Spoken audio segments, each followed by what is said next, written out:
Alright, so if you're coming from part one, so we leave that situation expeditiously, and obviously we're like, bro, no way we could rent from these people. Not if the rent was negative, not if they paid us to rent from them. In fact, I might need therapy right now just to be able to scroll through Zillow again. And here's what's crazy. As she was driving us back to the office, she's saying how the next step is to complete a credit check, and then after that, you'll hear from us in 3 to 5 business days. I'm like, the next step? Yeah, the next step is away from you. We all just get in our cars as fast as possible and drive out of there. And we all go somewhere to eat afterwards. And so we're at dinner. The past couple hours have felt like a fever dream between everything that's happened. But we eat, and after we finish eating, we immediately start looking for another place. Because we were starting to run out of days before we needed to find somewhere. So we're back to the drawing board. We're like, yeah, hit that minimum rent filter and raise it up just a tad. Get rid of all the murder fun houses. And the thing with that company is we start seeing their name on other listings. They had multiple houses all over the city. So now we're having to double check every rental to see who listed it. Zillow turned into a minefield all of a sudden. So we're looking for the next best option when we come across another place that seemed like a good deal, and this one looked promising. And I know we said that about the last one, but this one we really thought could be the one.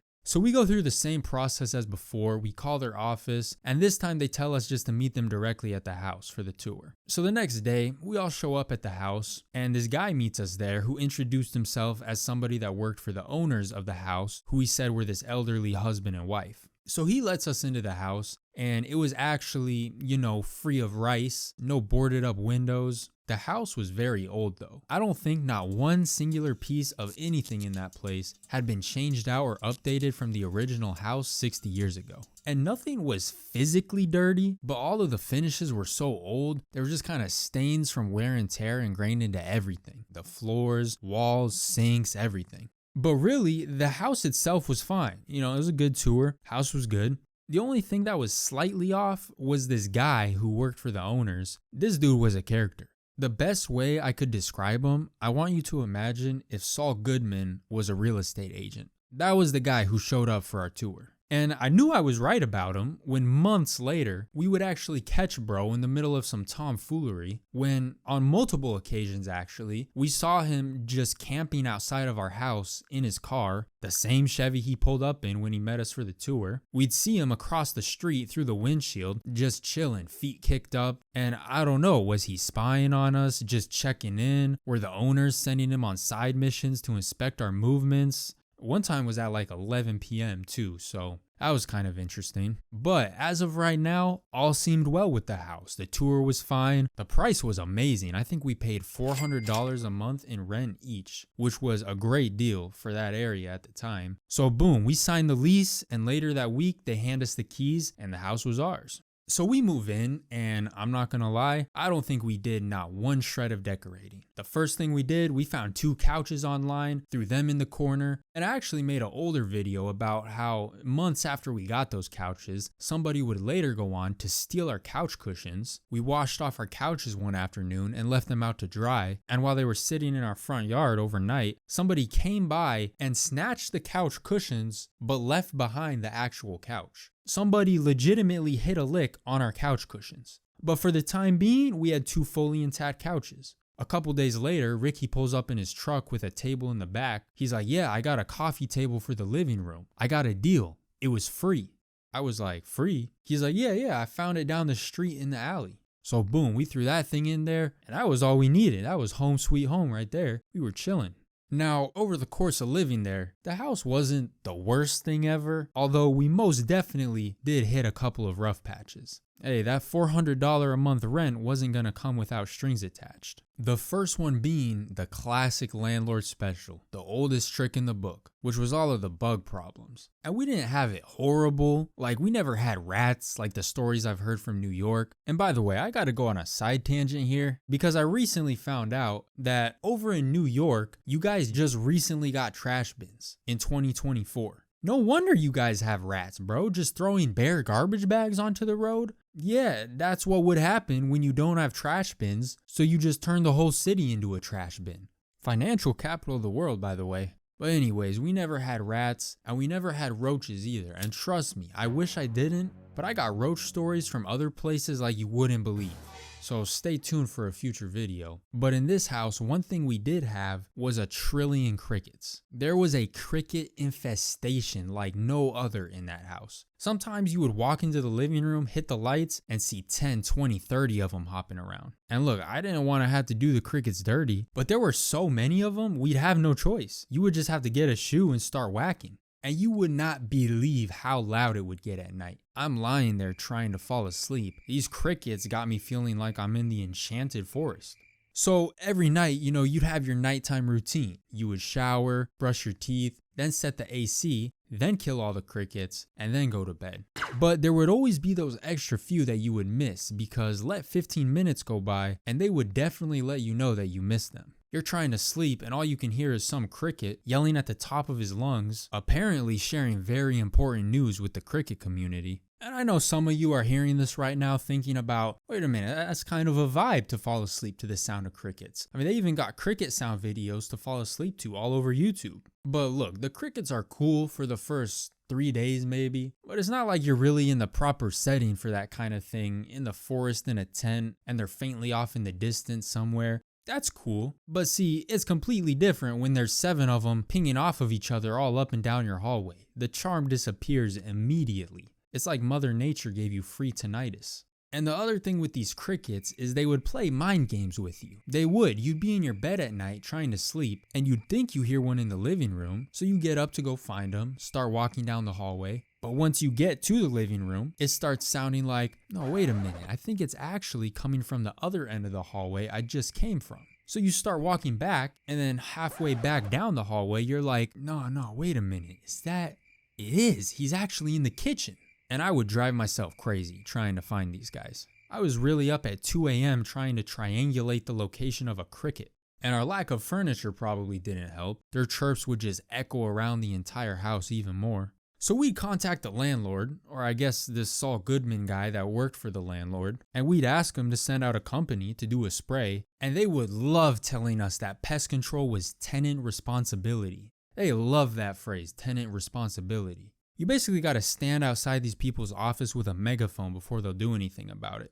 We should have caught him outside on one of the multiple occasions we saw him camping out across the street is what we should have done. But eventually, after bothering them enough, they did send a guy through to spray. A few times they did, but it quickly became clear that the problem was way deeper than a pest spray. Because they would spray, things would die down for maybe a week, and then their replacements would arrive. The only thing that finally got them to go away was just when it turned winter and got cold. Except in Arizona, that takes about 10 weeks longer than anywhere else. That house, there were just too many cracks everywhere in that house. And probably especially by the front door, because there were always crickets jumping around over there. I was always worried about the first impression people would get when they walked in and saw my 7 roommates hopping around. I'd be stressing out hoping I wouldn't be caught on a bad day. I remember one time I was with a friend and I had to stop by the house to pick something up. I opened the door and there were immediately just a colony of crickets bouncing around at our feet. I grabbed a broom to start sweeping them out the front door. I was just gonna start swinging on them. But then she got mad and pushed me away. She was like, wait, stop. And then knelt down and picked one of them up, talking about, look how cute the cricket is. She started petting him with her pointer finger. Kind of gave me the heebie-jeebies. I was like, look, you don't want to hear about what happened to all of his cousins yesterday afternoon. But I remember the worst it ever got is this one night when this one cricket humiliated me so bad.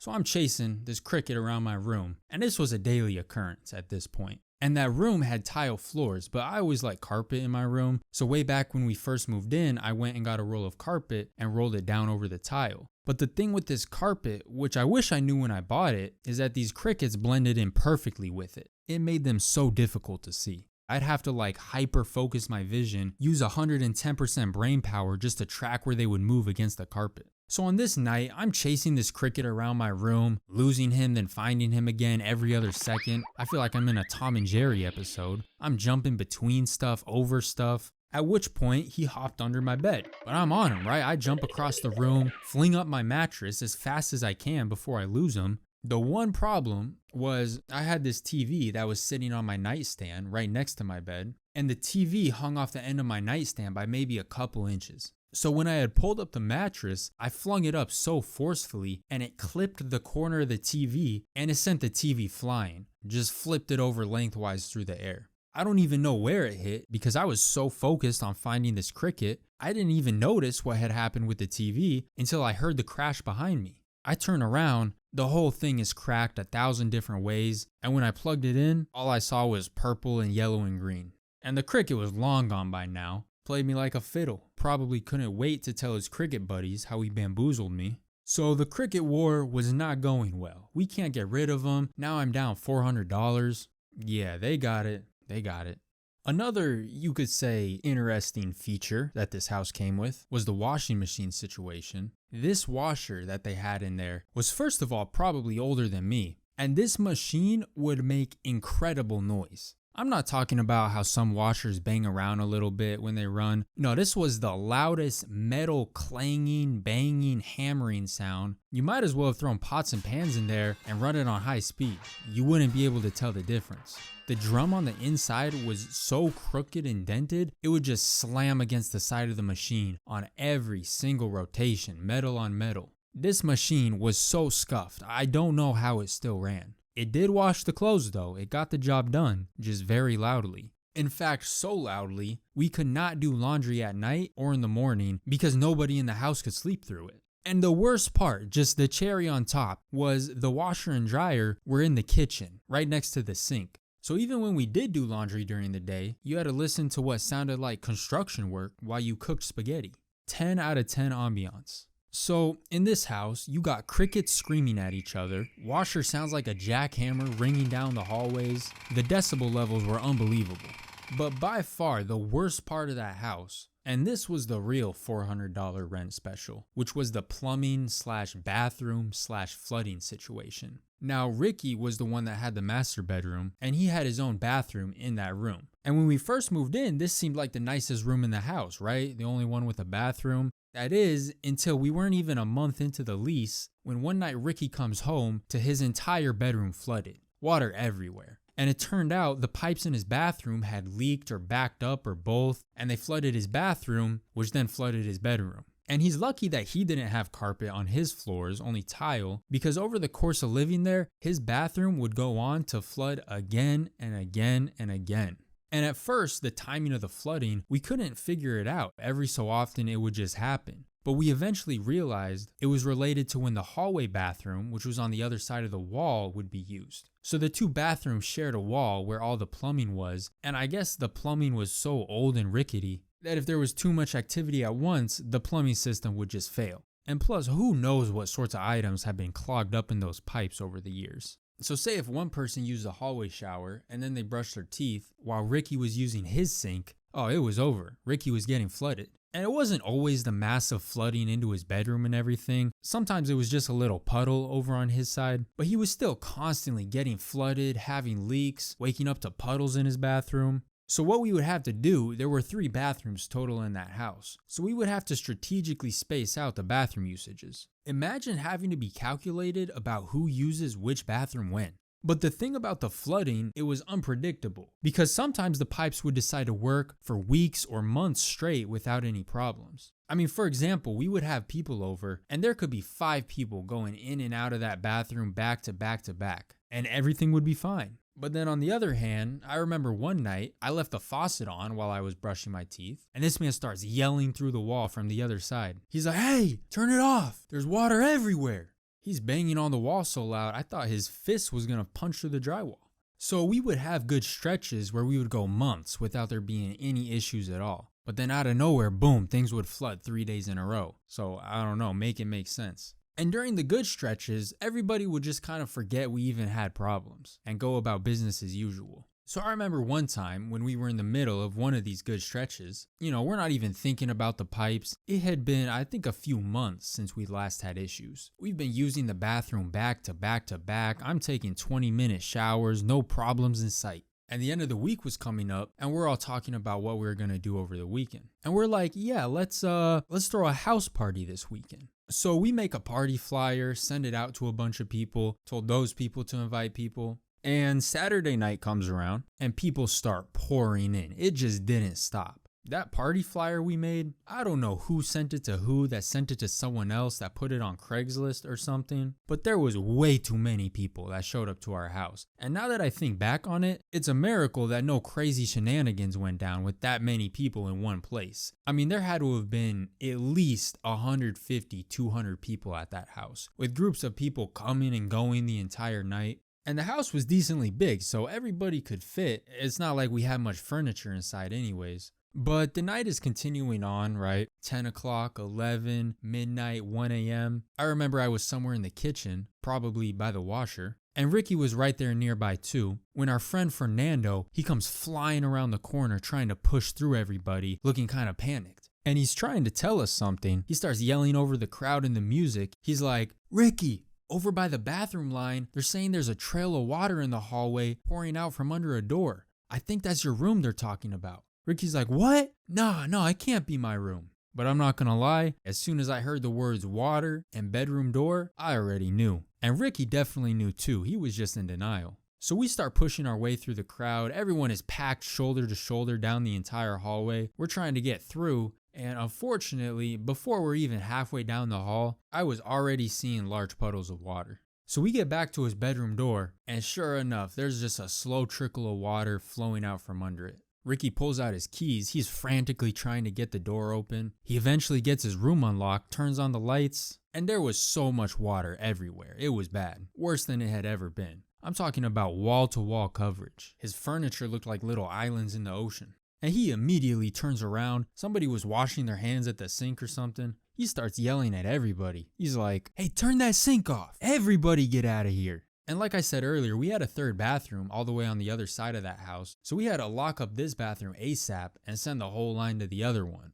Now, we definitely had no business having that many people in the house with the condition of those pipes. I mean, it's a bad decision to have that many people in your house no matter how good your pipes are. But we hadn't had flooding problems in multiple months, so really, we thought we were in the clear. But as we found out, we were in fact not. I go to peek my head around the corner of his door, and this man legitimately had an actual mini river flowing out of his bathroom into his bedroom. He starts wading through the water. I'm like, "Whoa, careful, bro. Don't drown in the deep end."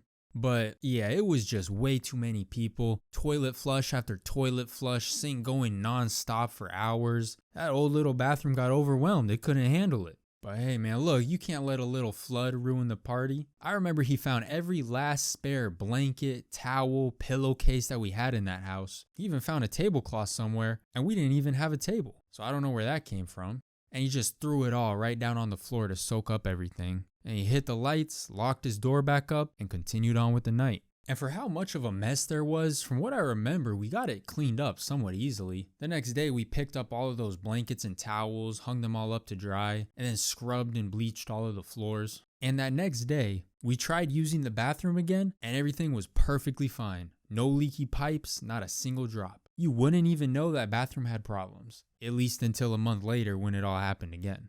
It's funny because way back when we first moved in, we were all arguing over who would get the master, and we just decided on whoever could get their stuff moved in first and claim the room could have it. I remember the day we got the house, I got off of work at like 2 p.m. I went straight to the house. I was about to put a flag down in there like it was the moon. So I show up to claim my room, and that man Ricky was already moved in, just chilling in the middle of the empty room with miscellaneous suitcases spread about, listening to music off a speaker like everything was peaches and cream. But fast forward a few weeks, and turns out that was not the win he thought it was. Now, with that house, I do know that the owners of the house, well, at one point we were told they lived in China, and another time we were told they lived right down the street. So I'm not sure. It sounded like nobody really knew where they were. They might have just handed the house off to the Saul Goodman of real estate and left the grid. And I would not be surprised if that same exact house has all of those same exact problems to this day. But at least it wasn't the house from part 1. I mean, imagine if we ended up there. Who knows what this video would have been if that happened. Like the cool blue light, like the cool